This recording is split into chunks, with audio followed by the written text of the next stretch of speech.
Hello students, today the topic is absorption of mineral ions from the soil and translocation of these mineral ions from the soil. Now, absorption of the mineral ions are also taking place by the root epidermal cell. Now, this is the schematic diagram of transverse section of the root. The outermost layer of the cells or epidermal cells. This epidermis is followed by cortex and cortical cells. These are the intercellular space of the cortex. Next endodermis, next vascular bundles. Now, in the soil, the mineral ions are present in much higher amounts. These mineral ions are transported into the cytoplasm of the epidermal cell. Now, if you see the cytoplasm of the epidermal cell, the cytoplasm also consisting of some minerals. And we have already discussed that the plant cell, the majority of the plant cell is occupied by the vacuole. The vacuole is filled with the vacuolar sac. So in case of the mature plant cell, 90% of the plant cell is occupied by vacuole, and vacuole also consisting of vacuolar sac. So vacuolar sac and the minerals already present in the cytoplasm are contributing to the solute potential of the cytoplasm.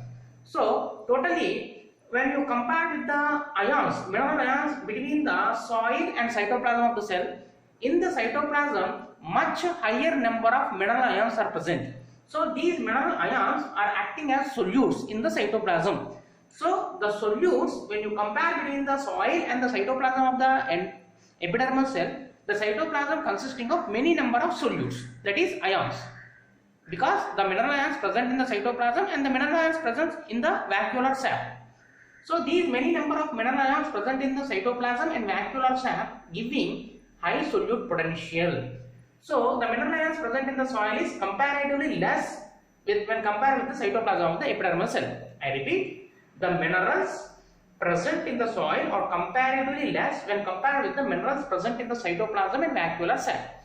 That means the minerals has to move from the region of the soil into the region of the cytoplasm. That means the minerals has to move from the region of low concentration to the region of high concentration.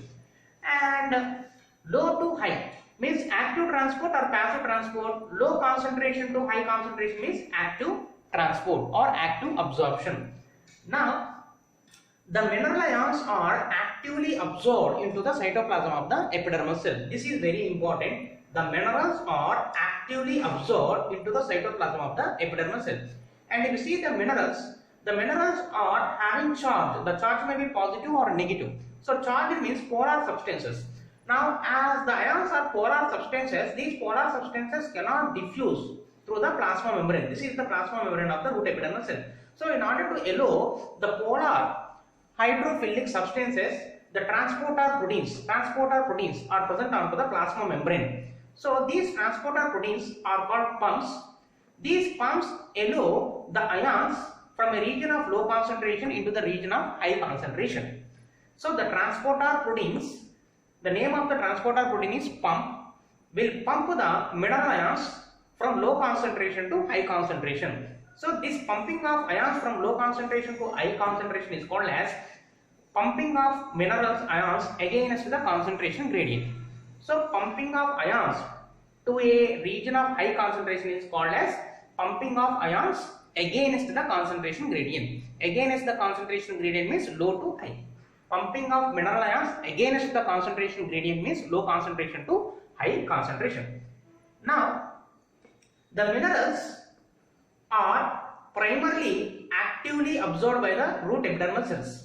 So here, if you see the minerals are, majority of the minerals are actively absorbed. That means they are moved from the region of low concentration to high concentration by utilizing the ATP by the pump. Now, some amount of the minerals are also absorbed into the root cytoplasm of the root epidermal cell, but this absorption is not active, passive. So, only some few substances are absorbed passively. What are these few substances means? The ions that are present in less concentration in the cytoplasm. Which ions are present in less concentration? The micro elements. The micro elements, for example, micro elements like manganese, micro element like boron. So the micro elements like manganese and boron, which are present in low concentration in cytoplasm, are passively entering into the cytoplasm. So here majority of the ions are entering into the cytoplasm through active absorption, and a few ions like manganese and boron are entering into the root cytoplasm of the epidermal cell by passive absorption. Active absorption means low concentration to high concentration. Passive absorption means high concentration to low concentration. So overall, the minerals are absorbed into the epidermal cell by both active absorption and passive absorption.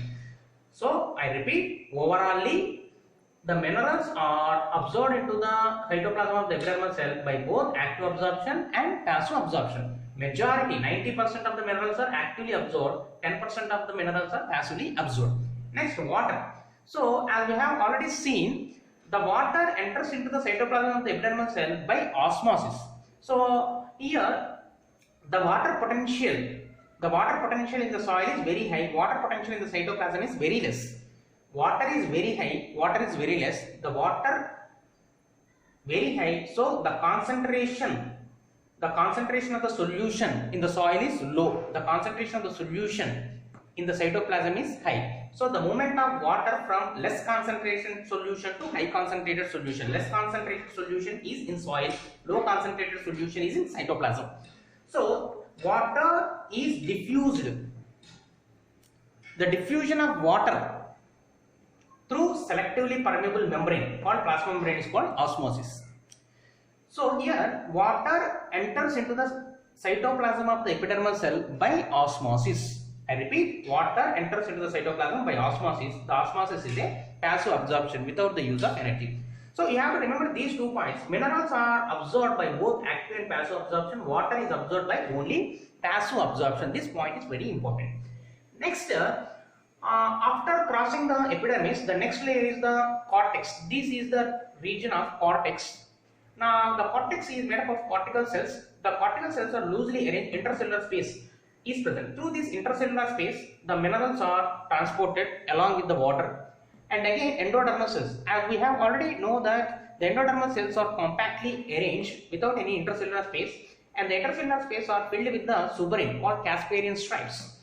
Now, as there is no intercellular space, the water carrying the ions enters into the cytoplasm of the endodermal cells. Now, how these ions are entering into the cytoplasm? Again, the transport proteins of the endodermal cells, like the transporter proteins called pumps, which are present in the plasma membrane of epidermal cell. The transporter proteins present in the plasma membrane of endodermal cell also facilitate the entry of ions into the cytoplasm of the endodermal cell. Now here, this point is very important. The transport proteins of the root endodermal cell are acting as control points. I repeat, the transport protein of root endodermal cell are acting as control points. For what purpose these are controlling means, they are controlling the type of ion entering into the plant or entering into the xylem, and they are also controlling the amount of the ions that is entering into the xylem. So controlling region means checking region. What is this controlling region means? The transport proteins of endodermal cells are regulating the type of the ion to enter into the xylem and also regulating the amount of the ion to enter into the xylem. So type of the ion, amount of the ion to enter into the xylem, that's why they are called as controlling points.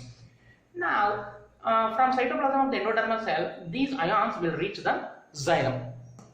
Now after reaching the xylem, this xylem will transport the ions as well as minerals. So the minerals are transported to each and every part of the plant body through the xylem. I repeat, the minerals are transported to each and every part of the plant body through xylem. So the xylem also transport water. So the minerals are dissolved in water. So along with the water current, the minerals are also transported. Now next one, translocation. So translocation means where they are ultimately reaching the minerals. Trans means change, location means place. So the ultimate deposition of minerals is called as translocation, or the long distance movement of the ions is called as translocation. So after traveling to a long distance, they ultimately deposit in the particular regions. The depositing areas are developing parts of the plant. Now who are these developing parts of the plant? The meristematic parts. That means the meristematic means actively dividing cells. So these minerals are deposited in the meristematic parts, actively dividing cells. And these minerals are also deposited in the young leaves. Young leaves means developing leaves. The leaves that are in growth stage is called as young leaves.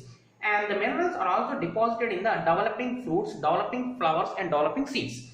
So ultimately, the minerals are translocated and deposited in the meristematic cells, young leaves, developing fruits, flowers, and seeds. So that is called translocation. Translocation means long distance transport, and deposition is called translocation. Next, unloading. So after reaching these meristematic parts, young leaves, developing fruit, flower, and seed, how the unloading will take place means, we take for example the leaves. Now the leaf consisting of vein, veinlet, and vein ending. So through the fine vein endings, the minerals are unloaded. Through the fine vein endings, the minerals are unloaded. Next, here elements are classified into two types: mobile elements and immobile elements. Mobile elements means these elements, they can mobilize from older parts to the newer parts. Mobile elements means, for example, during abscission. What is meant by abscission? Abscission means the old leaf, after aging, the old leaf will be fall down. This is called as abscission. Abscission means aging. So you take the leaf, when the leaf undergo aging, that is called as abscission. Now when the leaf undergo aging, as the leaf is going to fall from the plant body, whatever the minerals present in that old leaf must be mobilized to the younger leaf or new leaf. What I am telling, whatever the elements that are present in the old age leaf must be mobilized to the new leaf. That is called as mobilization of the elements. So here some elements are mobilized from older leaf to newer leaf. Which elements are mobilized means nitrogen, potassium, nitrogen, phosphorus, potassium, NPK. So just remember the movie name NGK, NPK. Movie name you can remember. Next, immobile elements. So some elements are there, they cannot be mobilized. They remain in the older parts only. So that type of elements are called as immobile elements. Who are the immobile elements means sulfur and calcium. So how to remember the sulfur and calcium is, you remember Supreme Court. So Supreme Court is present in the New Delhi. The Supreme Court cannot be mobilized to other areas like other metropolitan areas of the India. So immobile means Supreme Court, sulfur and calcium. Next, through this xylem, nitrogen. If you see the nitrogen is transported both in organic form and inorganic form. Now majority, high proportion of the nitrogen is transported in the organic form, for example amino acids, and less portion of the nitrogen is transported in the form of inorganic form, that is ions. Next, phosphorus and sulfur, both phosphorus and sulfur are also transported through xylem in organic forms.